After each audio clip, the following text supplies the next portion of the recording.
All right, you guys, today is April 27th, Monday, and we're going to be working on this week everything and, or not everything, but the whole week is going to be dedicated to Kimuras. All right, so first thing we're going to do is we're going to show Kimura from closed guard, and show you the basic way how to finish that Kimura, okay? And then after that, the second technique we're going to do today is still going to be a Kimura from guard, but now what do we do when the person blocks behind your back? So someone essentially is going to be kind of like bear hugging you from your guard, and you're having a hard time bringing their arm out to the side. So I'm going to show you a little trick or two to help you break that grip and finish the Kimura. All right, so here we go. Let me know if you have any questions, and let's go.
All right, you guys. So today we're going to be working on the Kimura from Close Guard.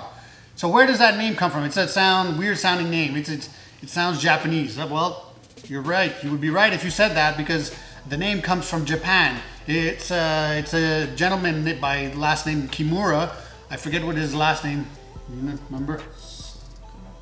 I don't think so. Anyway, yeah. So a famous Japanese guy who came to Brazil. And the Gracie family challenged him. So Helio Gracie challenged to fight him in a match. And the match went, I don't know, 45 minutes, I think. And this Kimura gentleman actually broke Helio Gracie's arm with the Kimura. Now, you're going to say, like, what? You're going to be breaking people's arms? The reason why the arm broke is because he wouldn't tap, right? So he was a bit foolish, right? But because he didn't want to tap because of his family's honor, right? But we're here practicing jiu-jitsu and we're doing this, you know, just to get better. And when we get caught and, oh, that hurts, you tap. You got to be careful. You understand this. Every time we do submissions, if you get in a bad position and it starts hurting a little bit, okay, good job, you got me. Next time, don't get caught in that position, right? So I'm going to explain to you how to do it and kind of the angles we want to use when we're practicing this move, okay? So here we go.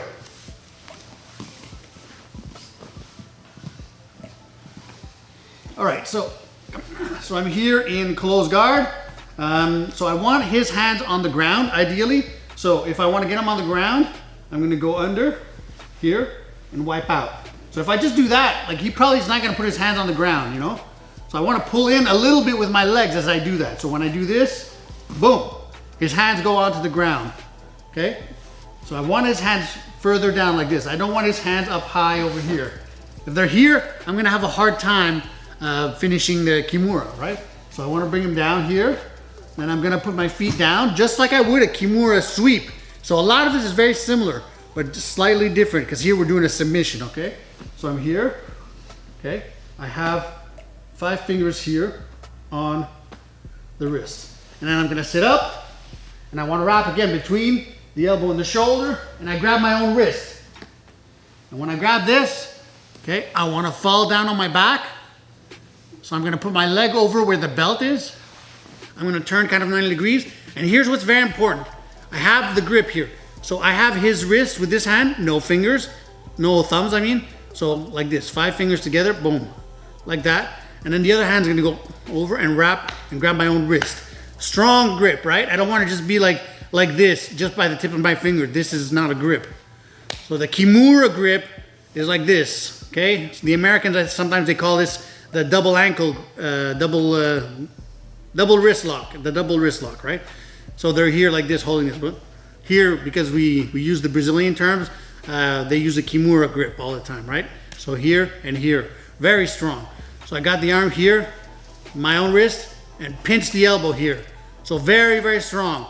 Now, here's the trick. I don't want his hand on his back, and I don't want it out here. I want it kind of like 90 degrees. See, his arm here is like here and there. And then it's gonna go towards the back of his head. Okay, so I pinch this down and I go, yes, very good. Okay, you're gonna feel like when you go this way, oh, it moves a lot. There's a lot of room. When I come this way, oh, there's room. But when I move the arm like this, right, in that direction, and I pinch this down, I can feel there's a lot of resistance. So that's where I want to go. I want to go in the direction where oh, that way's hard. He doesn't like it that way. And he's going to tap faster, right? Because if you go this way, sometimes, see, he's flexible. He won't tap. This way, he won't tap. But this way, he's going to tap, okay? So let's do that again. Different angle.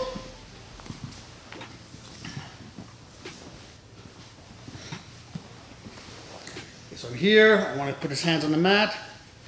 I pulled him in a little bit with my legs, so like this. Oop, just a little bit, right? And then stiff arm here. Feet on the ground, sit up, grab the Kimura here. Boom. See?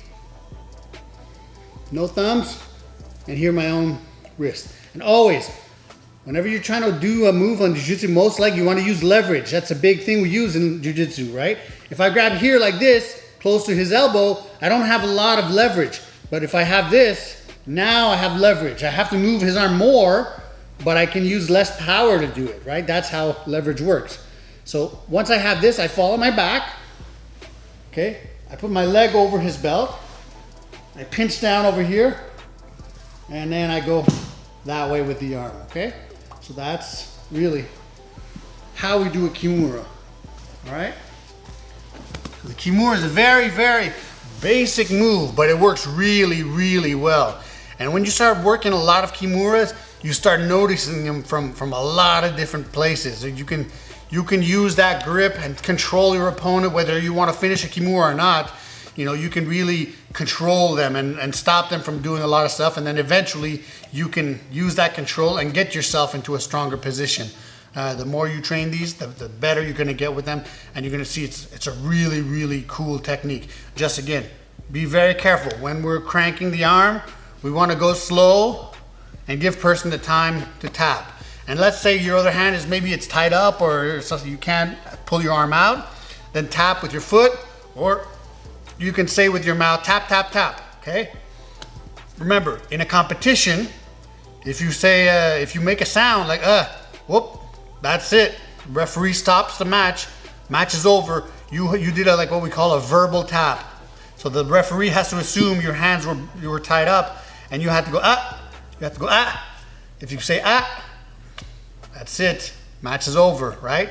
So just for your own safety.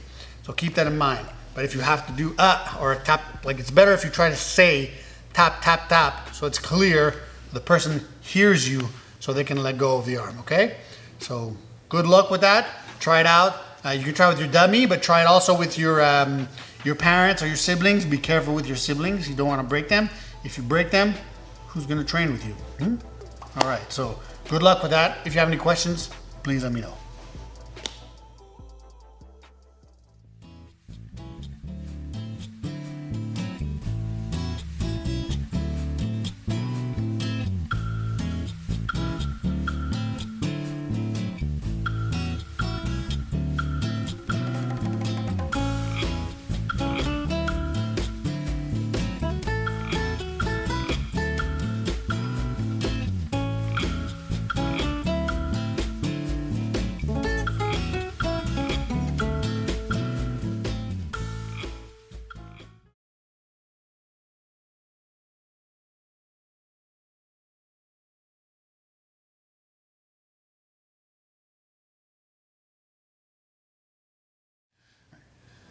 All right, so we're here following up on the Kimura series. So the first thing we did today was the actual Kimura from closed guard. Now what we're gonna do is, what happens when I go for a Kimura but the person hugs me behind my back and they're not letting me pull the arm out this way and extend into a full Kimura position. We're gonna show you how to do that, okay? So here we go, okay? So I'm over here with Lucas. All right, so here's how I usually want to practice. So I swipe out, pull him in a little bit, stiff arm. So straight arms here, feet down, and I want you to grab a full Kimura grip if you're practicing with a person. So when you're here, grab the Kimura grip, and then the person on top is gonna grab his hands behind your back, okay? So the idea is, if I'm here and I try to bring his arm up, I'm gonna have a real hard time. But I can do a couple of things that might help me break his grip. So when I'm here, see how my hips, or my hips, yeah, and my chest are facing that way. I want to try to get my hips to face the other way. Okay, so I'm gonna scoot my hips the other way.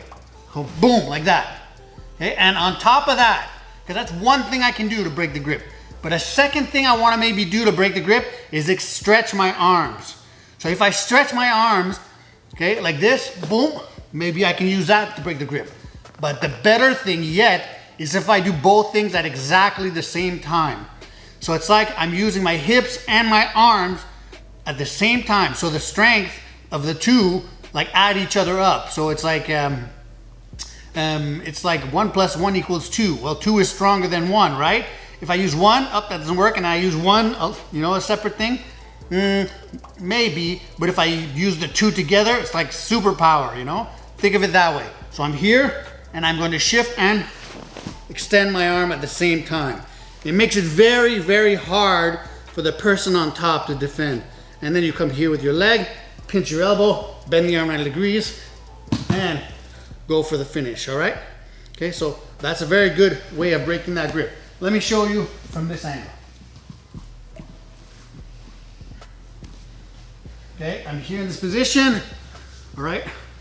Pop open here, and I come here and grab the Kimura. Now heat blocked behind my back. Okay, your hands are together. All right, so watch. Look at my hips, okay? My hips are gonna switch and I'm gonna extend my arm at the same time. See? And then I come here and finish the Kimura. Okay, so when I do it, it's like I'm doing this. So I'm here with the arm, my hips will do this. Boom. So like this, I do this. Switch from here, at least flat, or if I can, the other way, okay? So this. That's what I'm trying to do. So I'm going to like one part of my bum to the other part of my bum. So my hips are boom, pushing to the side, okay, to break, to help push the arm out. And at the same time, I go like this with my arms. Boom, straight, okay? When I do this, you wanna be very careful. First, you're just trying to bring the arm here, his arm out to the outside, and then you slowly go for the finish. Sometimes when I teach people this technique, what they do is like, they do the move, boom, and boom, crank right away the Kimura. Hey, be careful, okay? You have to be careful with your partners. Right now, you just wanna break their grip to bring their arm here, and then you can gradually finish the Kimura for the submission. But you don't want to go boom and crank, right? That's dangerous, and you're gonna hurt someone because you don't know how flexible they are, and you don't know, like, maybe they won't have time to react, you know, because they're thinking of they think they're here, they're safe, and then they go like this, boom, and right? So it can be faster than they're ready to or able to react. So just be careful. So you wrench their grip out, and then you gradually finish the Kimura, okay? So good luck with that. Let me know how it goes. If you have any questions, feel free. This is a bit of a tricky one. You have to learn how to do those things exactly at the same time. It's difficult at first, but when you practice, it gets easier and easier, okay? So shift, boom, boom, boom, right? So give that a try. Good luck.